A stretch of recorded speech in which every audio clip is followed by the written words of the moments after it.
Propose किए हमको, हथियार दिखा के बाद में एक्सपोज किए हमको। गेम बना के साजिश से प्रपोज किए हमको, हथियार दिखा के बाद में एक्सपोज किए हमको। अरे मिल जाता कोई जोड़ा तो औकात दिखा देता।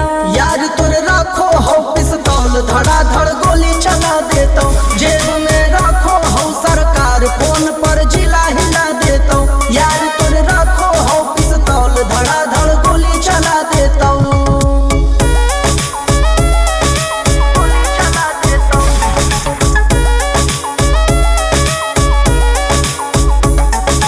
शेर वाला जिगर तोर यार रखो हो, भूसा में घुसा के हथियार रखो हो। आगे पीछे शूटर खून खार रखो हो, गोदी में बैठा के सरकार रखो हो।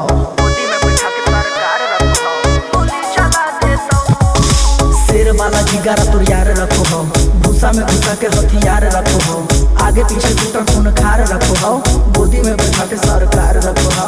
कर्म कांड के चर्चा हो, कोई बाज उड़ा देता। यार तोरे रखो हो पिस्तौल, धड़ाधड़ गोली चला देता। जेब में रखो हो सरकार, फोन पर जिला हिला देता। यार तोरे रखो हो पिस्तौल, धड़ाधड़ गोली चला देता।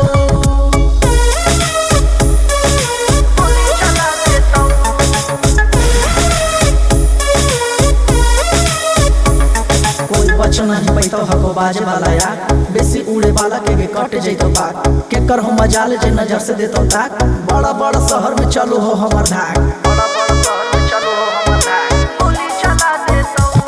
कोई बच नहीं पैतो हको बाज वाला यार, बेसी उड़े वाला के कट जैतो पाक। के कर हो मजाल जे नजर से देतो ताक, बड़ा बड़ा शहर में चलो हो हमर धाक। धीरज वर्मा सूरज सिंह तोरा सबक सिखा देता।